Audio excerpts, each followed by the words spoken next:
ఏవండోయ్ శ్రీవారు episode 38 part. అప్పటికి అలసిపోవడంతో భువన్ని చూస్తూ ఈరోజు హాయిగా బజ్జో బావా, రేపు ఎలాగూ నీకు నిద్ర ఉండదు అని మనసులోనే చిలిపిగా నవ్వుకుంటూ అతని గుండెలపై వాలింది.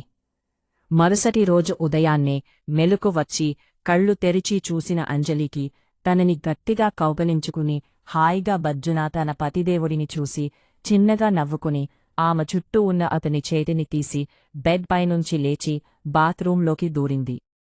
ఒక అరగంట తర్వాత ఫ్రెష్ అయ్యి బెడ్రూం నుంచి బయటికి వచ్చి నేరుగా కిచెన్లో ఉన్న అత్త దగ్గరికి వెళ్లి శ్రీలత గారి మెడ చుట్టూ చేతులు వేసి వెనుక నుంచి హత్తుకుని గుడ్ మార్నింగ్ అత్త అని నవ్వుతూ అంది. గుడ్ మార్నింగ్ బంగారం, అప్పుడే లేచావా? నిన్న అంత జర్నీలో అలిసిపోయావు కదా, ఇంక కాసేపు పడుకుంటే అయిపోవు కదారా అంటున్న శ్రీలత గారి మాటలకి అంజలి శ్రీలత గారిని వదిలి కిచెన్ గట్టుపై కూర్చొని నాకు నిద్ర రావడం లేదు అత్త, నీకు హెల్ప్ చేస్తాను అనడంతో సరే కాని ఈరోజు ఏం టిఫిన్ కావాలి నీకు చెప్పు, నేను చేస్తాను అన్నారు శ్రీలత గారు. నాకు వడ కావాలి అత్త అని అంజలి అనడంతో అందరికీ ఇడ్లీ చేసి అంజలికి మాత్రం వడ చేశారు శ్రీలత గారు. అత్తకి చిన్న చిన్న హెల్ప్ చేస్తూ ఉంది అంజలి. కాసేపటికి అందరూ లేచి ఫ్రెష్ అయ్యి డైనింగ్ టేబుల్ దగ్గరికి వచ్చారు. అప్పటికి డైనింగ్ టేబుల్ పై అన్నీ సర్దారు అత్త కోడలు కలిసి. శ్రీనివాస్ నారాయణ గారు భువన్ కూడా రావడంతో శ్రీలత గారిని కూడా కూర్చోమని నేను వడ్డిస్తా అని మారాం చేసి అత్త చేతిలో బౌల్ తీసుకొని అందరి ప్లేట్లో వడ్డించి వచ్చి శ్రీలత గారి పక్కన కూర్చొని ఆ అని నోరు తెరిచింది. శ్రీలత గారు నవ్వుతూ అంజలికి తినిపిస్తుంటే భువన్ టిఫిన్ తింటూ ఏ కోతి, ఎందుకే ఎప్పుడు చూడు టిఫిన్కి ఆయిల్ ఫుడ్ ఏ తింటావు, పూరి వడనుకుంటూ కొంచెం హెల్త్ ఫుడ్ తినాలి అని తెలియదా అని చిరుకోపంగా అన్నాడు భువన్. శ్రీలత గారు తినిపిస్తుంటే తింటున్న అంజలి భువన్ మాటలు విని చూడు అత్త ఎలా అంటున్నారో, నేను ఈ వారం ఇడ్లీ ఉప్మా పెసరట్టు దోశ ఇవే కదా తిన్నది, ఏదో ఈరోజు వడ తినాలి అనిపించి తింటున్నాను, దానికే చూడు బావా ఎలా కోపడుతున్నాడో అని అలిగినట్టు అంది అంజలి. కోడలి అలక చూసి శ్రీలతగారు కోపంగా రే, ఇది దీనికి నచ్చింది తింటుంది, నీకు ఎందుకురా, నువ్వు సైలెంట్గా తిను అని కొడుకుని కసిరింది శ్రీలత. తల్లి కసరడంతో భువన్ మొహం నల్లగా పెట్టుకున్నాడు. అంజలి భువన్ని చూస్తూ నాలిక బయటపెట్టి కన్ను కొడుతుంది బాగా అయిందా అన్నట్లు. భువన్ అంజలిని చూస్తూ రాక్షసి తినవే తిను, తినీ తినీ లడ్డూల తయారవ్వు అని అంజలిని కోరాకోర చూస్తూ అన్నాడు భువన్. అంజలి భువన్ని చూస్తూ బావ, నేను లడ్డూల తయారు అయిన కూడా నాకు ఏం బాధలేదు, ఎందుకంటే ఎలాగూ నువ్వు నన్ను పెళ్లి చేసుకున్నావు, నేను లావు అయిన కూడా నువ్వు నన్ను ప్రేమగా చూసుకుంటావు అని నాకు తెలుసులే. ఒకవేళ చూసుకోకపోతే నా అత్తమామకి చెప్తాను, అటు పక్కనే ఉన్న అత్త చెయ్యి పట్టుకొని అప్పుడు అత్తచేత అట్లకాడతో వాతలు పడతాయి అని మళ్ళీ శ్రీనివాస్ గారిని వేలితో చూపిస్తూ నా మాంచేత బెల్ట్ దెబ్బలు పడతాయి, హీ. సో నేను ఎలా ఉన్నా కూడా నాపై ప్రేమ కొంచెం కూడా తగ్గదు, అండర్స్టాండ్ మిస్టర్ ఎస్ఐ భువన్ అని తన కడుపు ఫుల్ అవడంతో ఇక చాలు అత్త నువ్వు తిను అని శ్రీలత గారి బుగ్గపై ముద్దు పెట్టుకొని భువన్ని చూసి వెక్కిరిస్తూ లేచి వయ్యారంగా నడుచుకుంటూ వెళ్లి సోఫాలో సెటిల్ అయింది. ఆమెని చూసి అందరూ చిన్నగా నవ్వుకున్నారు. భువన్ కూడా నవ్వుకుంటూ రాక్షసి, నువ్వు 100 కేజీలు ఉన్న కూడా కష్టం అనుకోకుండా ఇష్టంగా మోస్తానే, నువ్వంటే అంత ప్రాణం నాకు అనుకున్నాడు మనసులో. అందరూ టిఫిన్ చేశాక వచ్చి సోఫాలో సెటిల్ అయ్యారు. అందరికీ శ్రీలత గారు టీ ఇచ్చి ఆవిడ కూడా సోఫాలో అంజలి పక్కన కూర్చుంది. శ్రీనివాస్, అంజలి, శ్రీలత గారులు పెద్ద సోఫాలో కూర్చుంటే నారాయణగారు, భువన్ ఎదురెదురుగా చిన్న సోఫాలో కూర్చున్నారు. భువన్ టీ తాగుతూ తండ్రికి మామకి నిన్న అర్జున్ సాఫ్ట్వేర్ కంపెనీ పెడదాం అని చెప్పిన విషయాన్ని మొత్తం చెప్పాడు. వాళ్ళకి కూడా ఆ ఐడియా నచ్చింది. గుడ్ ఐడియా భువన్, నాకు ఒక తెలిసిన ఫ్రెండ్ ఉన్నాడు, వాడికి ఇక్కడొక సాఫ్ట్వేర్ కంపెనీ ఉంది, అవసరమైతే వారిని కూడా హెల్ప్ అడుగుదాం అన్నారు నారాయణగారు. శ్రీనివాస్ గారు కూడా నాకో కూడా తెలిసిన వాళ్ళు ఉన్నారురా, వాళ్ల హెల్ప్ కూడా తీసుకుందాం, నాకు కూడా ఇలాంటి ఆలోచనే ఉండేది, బట్ అప్పుడు మనకి ఎవ్వరూ సపోర్ట్ లేరు, బట్ ఇప్పుడు అర్జున్ ఆ అబ్బాయి పేరు శివ కాదా, అతను కూడా ఉన్నాడు. అందరం కలిసి అదే సిటీలో న్యూ కంపెనీ స్టార్ట్ చేద్దామన్నారు. ఆయన కూడా సంతోషంగా. ఒక నాన్న నేను కూడా ట్రాన్స్ఫర్ పెట్టుకున్నాను, ఇంకో 1 మంత్లో మనం అక్కడికి వెళ్ళొచ్చి అన్నాడు భువన్. అత్త భుజంపై తలవాల్చి అంతవరకు శ్రీలతగారి చేతులతో ఆడుకుంటున్న అంజలి పాప వాళ్ల మాటలు విని పక్కనే ఉన్న శ్రీనివాస్ గారిని చూస్తూ, మామయ్యా, మనం కొత్త కంపెనీ పెడితే నేను అందులో మేనేజర్గా ఉండొచ్చా అని ఆత్రంగా అడిగింది. అంజలి పాప మాటలకి నారాయణగారు, శ్రీనివాస్ గారు షాకయ్యి అంజలిని చూస్తూ ఉన్నారు. కాని భువన్ అంజలి మాటలకి గట్టిగా నవ్వడం మొదలుపెట్టాడు. భువన్ నవ్వుతుంటే, ఓయ్ బావా, ఎందుకు నవ్వుతున్నావు అని ఉక్రోషంగా అంది అంజలి. భువన్ కష్టంగా నవ్వు ఆపుకుంటూ, మరి నవ్వక ఏం చేస్తారు కంపెనీలో?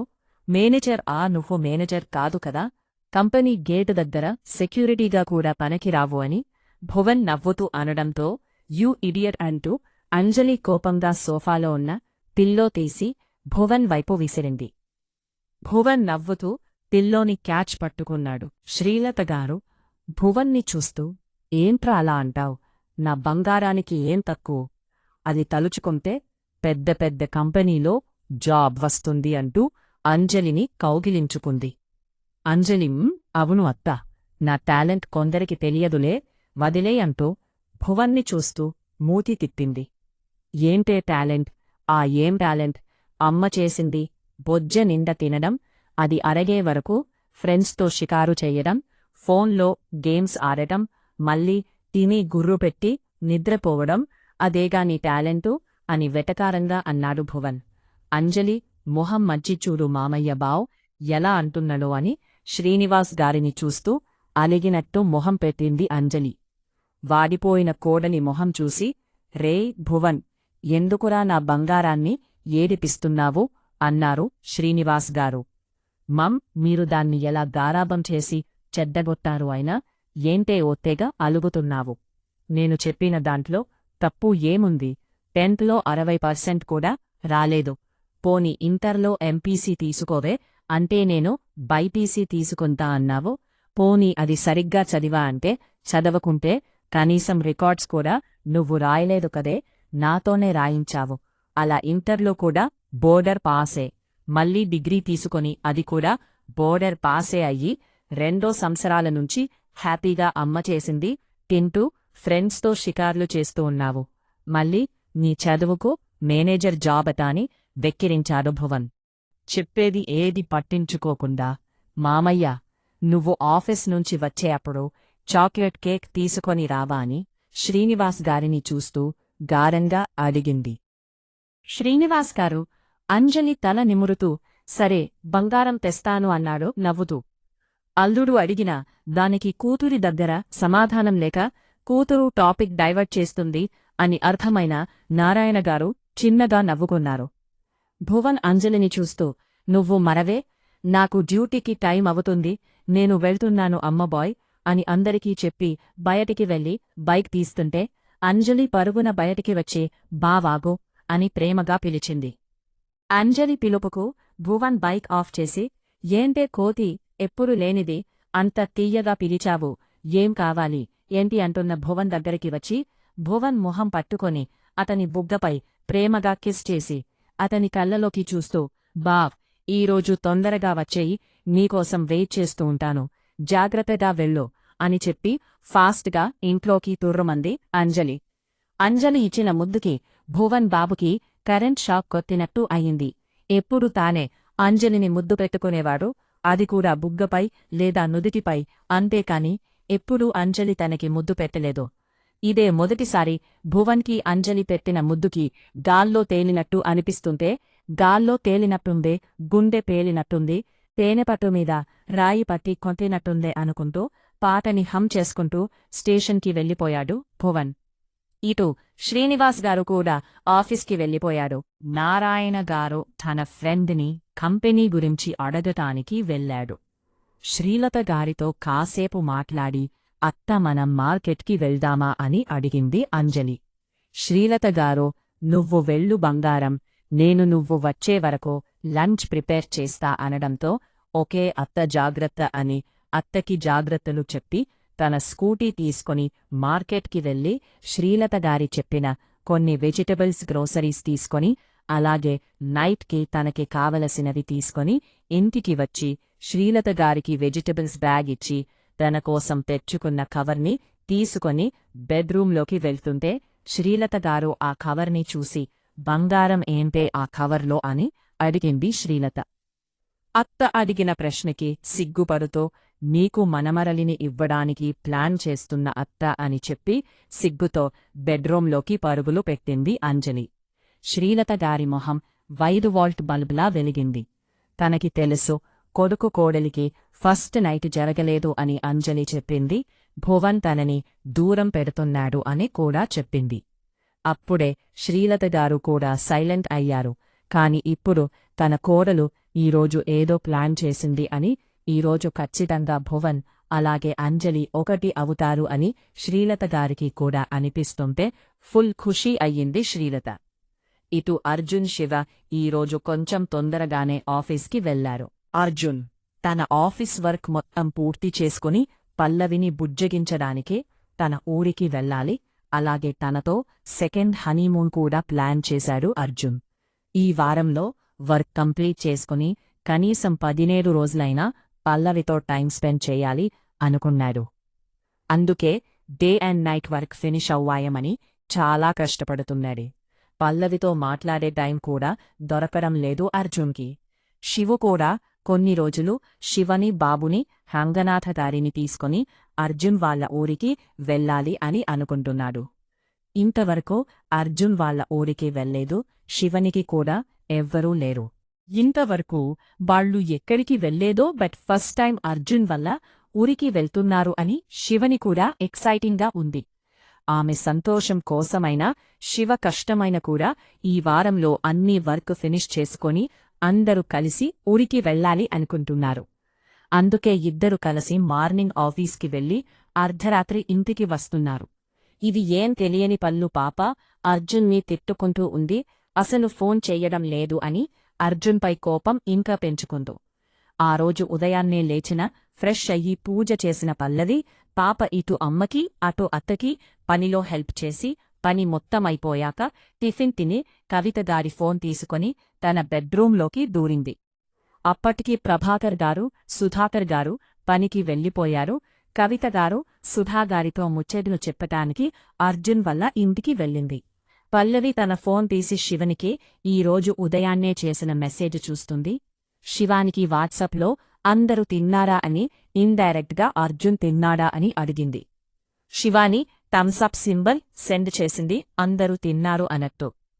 ఆ మెసేజ్ చూసుకుంటూ శివని ఫోన్ కోసం ఎదురుచూస్తూ ఉంది. శివ అర్జున్ ఆఫీస్కి వెళ్ళక టిఫిన్ చేసి రెడీ అయ్యి రంగనాథ గారిని బాబోని తీసుకొని షాపింగ్కి వెళ్ళాలి అనుకుంది. అంతలో పల్లవి గుర్తుకు వచ్చి పల్లవికి మెసేజ్ చేసింది. నేను షాపింగ్కి వెళ్తున్నానే, వచ్చాక కాల్ చేస్తా అని మెసేజ్ టైప్ చేసి పల్లవికి సెండ్ చేసి బాబుని ఎత్తుకుని రంగనాథ్ గారితో కలిసి షాపింగ్ చెయ్యడానికి వెళ్ళింది శివాని. శివాని ఫోన్ కోసమే ఎదురుచూస్తున్న పల్లవి శివాని మెసేజ్ చూడగానే కోపం వచ్చి దొంగ మొహంది, నాకు ఇక్కడ బోర్ కొడుతున్నది. ఇది ఫోన్ చేస్తే నా కన్నయ్యతో కాసేపు మాట్లాడదామనుకుంటే అది షికారుకి వెళ్తుండట, రాక్షసి అనుకుంటూ శివానికి IHHA అని మెసేజ్ పెట్టింది. అంజలి పాప ఆటోలో ఉండటంతో ఆ మెసేజ్ చూసుకోలేదు.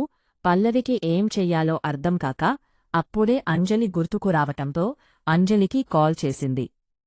అంజలి నంబర్ పల్లవి తీసుకుని అలాగే అంజలి కూడా పల్లవి ఫ్యామిలీ మెంబర్స్ అందరి నెంబర్ తీసుకుంది. అంజలి పాప బెడ్పై కూర్చుని ఒక 10 చీరలు బెడ్పై పెట్టి రాత్రికి ఏ చీర కట్టుకోవాలా అని ఆలోచిస్తూ ఉంది. అంతలో అంజలి ఫోన్ రింగ్ అవ్వటంతో ఫోన్లో పల్లవి పేరు చూసి సంతోషంగా కాల్ లిఫ్ట్ చేసి హాయ్ పల్లవి, ఎలా ఉన్నావే అనే నవ్వుతూ అడిగింది అంజలి. బాగానే ఉన్నా, నిన్న అక్కడికి చేరుకోగానే ఎందుకు ఫోన్ చెయ్యలేదే అని అడిగింది పల్లవి. మేము ఇక్కడికి వచ్చేసరికి సాయంత్రం అయింది. అక్కడి విషయాలన్నీ ఇక్కడ డాడీతో మామయ్యతో చెప్తూ కబుర్లలో పడిపోయాం. ఇక నీకు ఫోన్ చెయ్యడమే మర్చిపోయాను అని అంటూ తల బొక్కుంది అంజలి. అని పల్లవి బెడ్పై బోర్లా పడుకొని ఫోన్ చెవి దగ్గర పెట్టుకొని అంజలిని అడిగింది. అంజలి పల్లవికి వీడియో కాల్ చేసి తన ముందున్న చీరలని చూపిస్తూ, ఇందులో ఏ చీర కట్టుకోవాలి, నాకు ఏ చీర కట్టుకోవాలో అసలు అర్థం కావట్లేదు, కాస్త హెల్ప్ చెయ్యవే అని గారంగా అడిగింది అంజలి. పల్లవి పాప అంజలిని చూస్తూ ఏదైనా ఫంక్షన్కి వెళ్తున్నావా అని అడిగింది. అంజలి పాప సిగ్గుపడుతూ ఫంక్షన్ కాదు, మా ఫస్ట్ నైట్కి ఏ చీర కట్టుకోవాలా అని ఆలోచిస్తున్నాను అని సిగ్గుల మగ్గ అవతూ చెప్పింది అంజలి. పల్లవి ఆశ్చర్యంగా, నువ్వు మరీ ఫాస్ట్గా ఉన్నావే, ఇంతకీ మీ బావ ఒప్పుకుంటాడా దీనికి అని ఆట పట్టిస్తూ అంది పల్లవి. అంజలి ఉక్రోషంగా, ఈరోజు నేను తగ్గేదేలే, ఈరోజు ఎలాగైనా నేను మా బావ ఒకటి కావాల్సిదే, ఇంకో 3 మంత్స్లో నా బొజ్జలో బుల్లి మహా డౌన్లోడ్ అవ్వాల్సిందే అని ఖరాఖండిగా చెప్పింది అంజలి. ఓసే, నువ్వు మరీ ఫాస్ట్గా ఉన్నావే, నాలా కాదు అని అంది పల్లవి. అది సరే కాని ఈ మహా ఎవరే అని అడిగింది పల్లవి. పల్లవి మాటలకి అంజలి కొంచెం బాధగా, మా అమ్మ మహాలక్ష్మి, మా అమ్మ మళ్ళీ నా కూతురి రూపంలో నా కడుపున పుడితే తనకి మహా అని పేరు పెడదామని అనుకుంటున్నానే అంది అంజలి. అంజలి బాధపడుతుంది అని తెలిసిన పల్లవి, సరే కాని నీకు సారీ సెలెక్ట్ చే యా ఏమో అని టాపిక్ డైవర్ట్ చేసింది. అంజలి బ్యాక్ కెమెరా ఆన్ చేసి పల్లవికి తన షరీస్ అన్నీ చూపించింది. పల్లవి అందులో పింక్ కలర్ షారీ సెలెక్ట్ చేసింది. అంజలి వైట్గా ఉంటుంది, సో లైట్ పింక్ కలర్ అంజలికి సూపర్గా ఉంటుంది అని అంది పల్లవి. అంజలికి కూడా ఆ షారీ చాలా నచ్చింది. కాసేపు ఇద్దరు మాట్లాడుకుని పల్లవి అంజలికి కొన్ని జాగ్రత్తలు చెప్పి ఆల్ ద బెస్ట్ చెప్పి ఫోన్ కట్ చేసింది. పల్లవి తన పుట్టింటికి లాక్ వేసి అత్తింటికి వెళ్లి అమ్మ అత్తకి ముచ్చట్లు చెప్పడం స్టార్ట్ చేసింది. అంజలి పల్లవి సెలెక్ట్ చేసిన చీర బెడ్పై పెట్టి మిగతా చీరలు అన్నీ కాబోర్డ్లో పెట్టి ఆ చీరకి మ్యాచింగ్ ఇయర్ రింగ్స్, బ్యాంగిల్స్ తీసుకుని వాటిని తీసుకుని భువన్ రూంలో పెట్టింది. ఆ తర్వాత నారాయణగారు రావడంతో శ్రీలత అంజలి కలిసి లంచ్ చేశారు. భువన్ ఈరోజు చాలా వర్క్ ఉండటంతో ఇంటికి రాలేదు, బయట భోజనం చేస్తా అన్నాడు. అలాగే శ్రీనివాస్ గారు రోజు ఆఫీస్కి లంచ్ బాక్స్ తీసుకునే వెళ్తారు. సో వాళ్ల ముగ్గురు మాత్రమే భోజనం చేసి ఎవరి గదిలోకి వాళ్లు వెళ్లి కాసేపు రెస్ట్ తీసుకున్నారు. అలా సాయంత్రం అవడంతో శ్రీనివాస్ గారు ఇంటికి వచ్చారు. శ్రీనివాస్ గారు సోఫాలో కూర్చున్న అంజలిని చూస్తూ, బంగారం నీకోసం ఐస్ క్రీం తెచ్చాను, తీసుకో అని అతని చేతిలో ఉన్న ఐస్ క్రీం బాక్స్ని అంజలికి ఇచ్చాడు. అంజలి ఐస్ క్రీం బాక్స్ ఓపెన్ చేసి సోఫాలో కూర్చుని తినడం స్టార్ట్ చేసింది. శ్రీలత గారు అప్పటికి అందరికోసం టీ తీసుకుని వచ్చి సోఫాలో కూర్చున్న నారాయణగారికి, శ్రీనివాస్ గారికి టీ ఇచ్చి తనకూడా టీ తాగుతూ కాసేపు సోఫాలో కూర్చుని మాట్లాడుకున్నారు. శ్రీలత గారు డిన్నర్ చేయడానికి వెళ్తే అంజలి కూడా ఐస్ క్రీం సగం తిని ఐస్ క్రీం బాక్స్ ఫ్రిడ్జ్లో పెట్టి శ్రీలత గారికి పనిలో హెల్ప్ చేసింది. ఈరోజు భువన్ రావడం లేట్ అవుతుందని ఫోన్ చేసి చెప్పాడు, అందుకే అందరూ డిన్నర్ చేసి శ్రీనివాస్ గారు, నారాయణగారు వెళ్లి తమ తమ గదిలో పడుకున్నారు. శ్రీలత గారు భువన్ గదిలో ఉన్న అంజలికి చీర కట్టి పొత్తరి బొమ్మలా రెడీ చేసి ఒక తల్లిగా తనకు చెప్పాల్సిన జాగ్రత్తలు మళ్లీ మళ్లీ అంజలికి చెప్పి అంజలిని తన గదిలోకి పంపించింది. అంజలి ఎన్నో ఆశలతో భువన్ కోసం ఎదురుచూస్తోంది. రాత్రి భువన్ స్టేషన్ నుంచి 10 గంటలకు ఇంటికి వచ్చాడు. బైక్ పార్క్ చేసి మెయిన్ డోర్ ఓపెన్లో ఉండటంతో నేరుగా ఇంట్లోకి వచ్చాడు. హాల్లో శ్రీలత గారు టీవీ చూస్తూ కూర్చుని ఉండటంతో, అమ్మా, నువ్వు ఇంకా మెలకువగా ఉన్నావా అని అడిగాడు భువన్. అవునురా, నీకోసమే వెయిట్ చేస్తున్నా, నువ్వు వెళ్ళి ఫ్రెష్ అయ్యిరాపో అని అనడంతో భువన్ అంజలి గదికి లట్టుంటే, భువన్ నువ్వు నీ గదిలోకి వెళ్ళి ఫ్రెష్ రా, నీ గదిలో బెడ్పై బట్టలు ఉన్నాయి అని అంది శ్రీలత. భువన్ ఆయోమయంగా చూస్తూ, ఎందుకు అమ్మా అని అడిగాడు. నీ గదిలో వాటర్ హీటర్ పని చెయ్యడం లేదు, నువ్వు నీ గదికి వెళ్ళి ఫ్రెష్ అయ్యిరా, నాకు నిద్ర వస్తుంది, నీకు భోజనం పెట్టి నేను వెళ్ళి పడుకోవాలి అని తొందరగా చేసింది శ్రీలత. తల్లికి నిద్ర వస్తుందని అన్నగానే భువన్ ఏమీ ఆలోచించకుండా నేరుగా తన గదిలోకి వెళ్ళి ఫ్రెష్ అయ్యి బెడ్పై ఉన్న t shirt and long night pant వేసుకొని బయటికి వచ్చాడు. భువన్ వచ్చగా డిన్నర్ వడ్డించి అతను తిన్న గదిలోకి వెళ్తుంటే శ్రీలత గారు భువన్ని ఆపి భువన్ చేతిలో ఒక గ్లాస్ పెట్టింది. ఏంటి అమ్మా ఇది అని అయోమయంగా అడిగాడు భువన్. డ్రై ఫ్రూట్స్ విత్ మిల్క్రా, చాలా మంచిది హెల్త్కి అని అంటూ భువన్ అమ్మాయి పువ్వులలాగా సున్నితంగా ఉంటుంది, ఎప్పుడూ అమ్మాయి పట్ల దురుసుగా ప్రవర్తించకూడదు అని భువన్ బాబుకి హితబోధ చేసి నవ్వుతో తన గదిలోకి వెళ్ళిపోయారు శ్రీలత గారు. భువన్కి తల్లి ఎందుకు అలా చెప్పిందో అర్థం కాక తల గోక్కుంటూ ఈ పాలు గ్లాస్ నాకెందుకు ఇచ్చింది అమ్మా అని ఆలోచిస్తూ మేబీ ఆ కోతి కోసం కావచ్చు, అది అసలే ఆకలికి తట్టుకోదు, ఎంత తిన్నా కూడా దానికి మళ్ళీ ఆకలి వేస్తూనే ఉంటుంది, అందుకే ఈ పాలు గ్లాస్ దానికి ఇవ్వమనవచ్చు అనుకొని అంజలి బెడ్రూమ్ దగ్గరికి వెళ్లి డోర్ ఓపెన్ చేసి లోపలికి వెళ్లాడు. భువన్ ఆ గదిని చూసి ఒక్కసారి షాక్ అయ్యాడు. గదిలో లైట్లన్నీ ఆఫ్ చేసి ఉన్నాయి. బెడ్ పక్కన 2 పెద్ద క్యాండిల్స్ వెలిగించి ఉన్నాయి. ఇక బెడ్ పైన మల్లెపూలతో పాటు గులాబీ రెక్కలతో బెడ్ పైన హార్ట్ సింబల్ వేసి అందులో ఓయ్ బావా ఐ లవ్ యూ అని గులాబీ రెక్కలతో అరేంజ్ చేసి ఉంది. దాన్ని చూసగానే భువన్ మనసు గాల్లో తేలినట్టు అనిపిస్తుంటే తన మరదలి కోసం చూశాడు, కాని బెడ్ పై మాత్రం అంజలి లేదు. ఇది ఎక్కడికి వెళ్ళింది అని ఒక్కొక్క అడుగు వేసుకుంటూ బెడ్ దగ్గరికి వచ్చి నిల్చున్నాడు. కొనసాగుతుంది. అంజలి పాప ఎక్కడికి పోయింది అబ్బా? Subscribe to our channel. Thanks for watching.